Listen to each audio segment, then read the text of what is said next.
Hi everyone, welcome. I'm down here in my wormery preparing to check in on a couple worm bins. It was kind of funny because sometimes I'll rewatch a video from the previous check-in to sort of refresh my memory on what was fed, how things looked, stuff like that. And when I watched the video for the two systems that we're going to be checking today, which are actually right in front of me out here on the bench, I'll pan the camera down in a moment so you can see, I felt like I was seeing nothing different from the two bins that I had taken care of yesterday. And then I watched the video again, I'm like, oh no, the bins that I did yesterday are the original red wigglers. These are just red wigglers. And these systems are actually in gray tubs, not the black tubs, like the original red wigglers. And then the other difference was that the original red wigglers have already been transitioned to being covered only with paper versus these systems, which are still covered in plastic. But I mean, right down to those systems having been covered with all this leafy top dressing, to right down to the foods that they've been fed recently, where I think the last feeding was watermelon and pumpkin.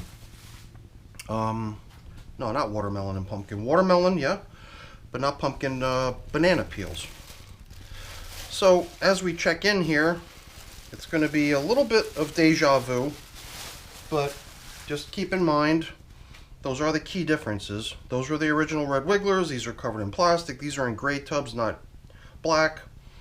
But everything else should be very much the same. So it almost feels like I've got a little bit of like a head start in terms of what to expect. Now, with the plastic coverings, I wasn't sure what to expect as far as the remaining leafy cover. Sometimes when you got the plastic covers, there's an abundance of moisture recirculating beneath the plastic versus with the paper. Some of the paper covered systems do tend to allow a little bit of the moisture that would normally collect on the surface beneath the plastic. The paper allows it to sort of evaporate and leaving a somewhat drier top surface. Perhaps not so much nowadays with the high humidity going on, but I can definitely feel somewhat more moisture in these leaves on the top surface than we had in the systems that we fed yesterday. I'm doing the same thing here as I did yesterday, which is to collect up these beautiful leaves, which I plan to replace at the end. I'll sprinkle some nice fresh ones out as a top dressing.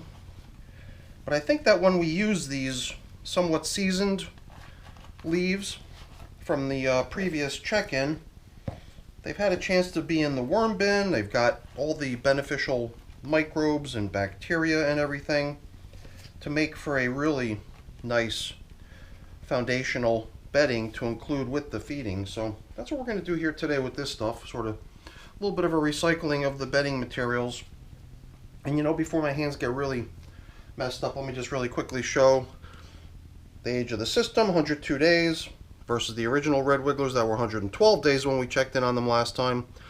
Same as the system I checked yesterday. It's only been an 8-day interval between feedings because I'm just trying to make sure that all my systems are in good shape before I go away for a little getaway. So I'm jamming through all my systems in rapid succession. I built myself a schedule to make sure I'm able to hit everything before I go away. And it seems like I'm on track for accomplishing that. So the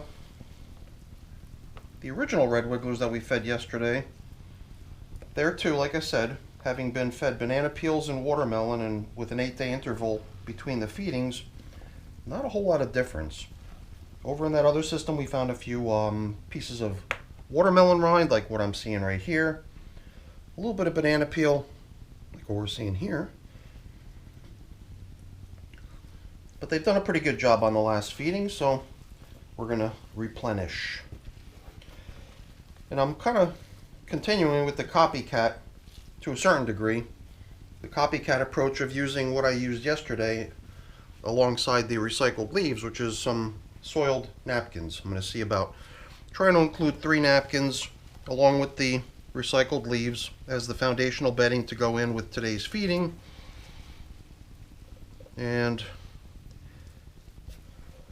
I'm wondering about maybe taking another step to harmonize things Of all my systems, these are the oldest that still have plastic covers on them. Now that they've reached the 100-day age, and now that some nice castings are beginning to pile up down here, perhaps the system has attained a capability of hanging on to its moisture content without fear of the system drying out too quickly should we make the decision to switch the top covers from plastic to a more porous, perhaps paper type covering.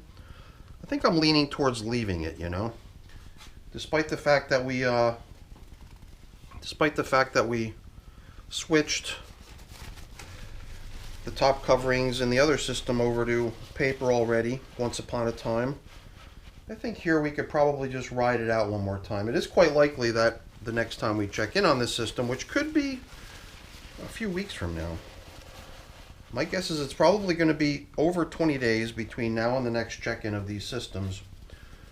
So we'll have to see how things look, but I think we might follow suit with what we normally do in my systems when the humidity starts to rise, which is to try to give the systems a little bit of an opportunity to kick out some of their moisture, but the humidity in the air prevents it from happening so quickly that it could become dangerous for the worms. So we might follow suit here with what's been going on in many of my other systems when they start to reach this age. So I figure let's get the banana peels back down. If there's little scraps of watermelon rind here and there floating around elsewhere, I'm not going to worry so much about that. I just figured the banana peels probably benefit from being down in the feeding zone. So now this bag of various cabbage leaves, I believe, is what we're seeing here. This stuff's been sitting in my freezer for so long. I kept seeing this big ball, a big plastic bag, like shaped into like a ball, full of stuff that looked like cabbage, but I didn't know if there was going to be some other stuff hidden in here. I mean, I do see some peels from a white carrot, so there are a couple non-cabbage things floating around in here. But for the most part, I think what they're receiving today is just a big bunch of yummy cabbage. I got a feeling they're going to appreciate this sort of a feeding. This is the sort of stuff that after it begins to thaw out, I would think that it just sort of becomes mush. And the worms will have pretty much no trouble ripping into it, making a nice meal out of it. I'm going to sprinkle in a little bit of pulverized eggshell, which I believe I forgot to include with the feeding I gave the original red wigglers yesterday. So here's another little slight twist and deviation from what we did in yesterday's check-in. Trying to make some attempts here at a little divergence from the routine so as to not make us feel like we're doing some sort of a repeat of yesterday's check-in. I got a feeling that this nice damp collection of leafy matter that has been in the system now for 8 days, collecting all kinds of lovely microorganisms in it, is going to be a material that the worms are really going to enjoy coming out to hang out in. And then I guess the other benefit is that if they do, right nearby you got some delicious foods to enjoy. Drop right down there and grab a nice cabbage meal. So now that we fed, we'll do what we usually do, is use the need to cover up the feeding zone as our rationale for going a little bit further from the center to grab some material to bring it in to cover up the feeding zone.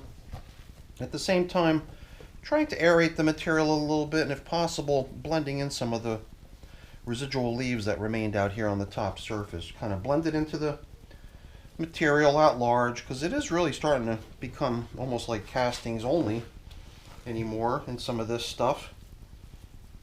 I wouldn't want to see that stuff starting to get all muddy and clumpy and sticking together. It does seem like it is getting perhaps a little bit more damp than it needs to be. Perhaps we can stay with the plastic covers, but maybe we'll replace them in such a way that allows for a little bit of moisture to sneak out of here.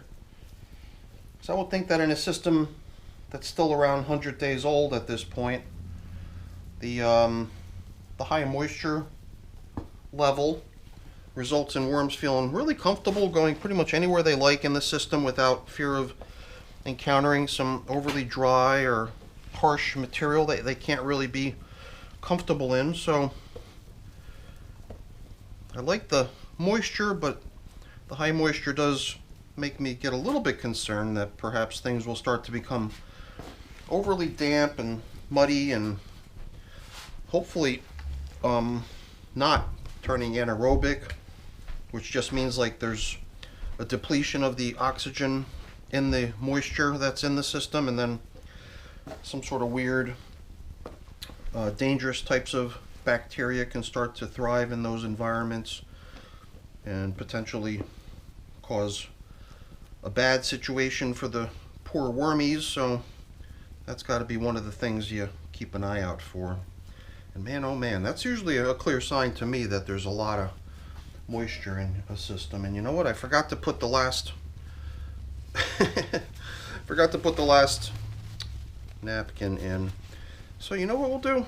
We'll use the napkin as sort of a top covering, and we will put the plastic back on, but like I said, we're going to cinch in the sides of it so that perhaps around the edges of the plastic a little bit of moisture will have a chance to escape and evaporate, perhaps leaving us with a little bit of dry material around the edges that we can blend in later. And you know, I had talked about coming in with leaves, but you know, why don't we just leave it at this? We'll go ahead and we'll substitute leaves as a top covering with a nice big fancy napkin.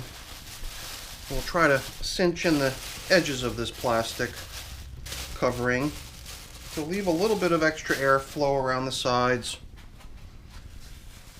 I don't know, I just sort of follow my gut instincts when I'm doing this stuff. I don't really have a set game plan. You can probably tell I'm sort of improvising as I go. But I have a feeling that this will work well for us, and hopefully work well for the wormies too. So I've clearly got a bit of cleanup to do here when we're finished. Get all this muddy stuff off my glove, ideally back into the bin rather than down the drain when I go to clean up. And then I'll take care of getting stuff put away and all that other fun stuff, but that's all boring. I'm not going to waste your time with that. Before I go really quick, let me just say thank you. Thank you so much for watching. Hopefully you enjoyed the video. If you did, as always, please don't forget to leave me a quick thumbs up before you go. That's always really appreciated. If you haven't done so already, please also consider subscribing to the channel. That's very much appreciated as well. All right, everyone, have a great day. Thanks for watching. Bye now.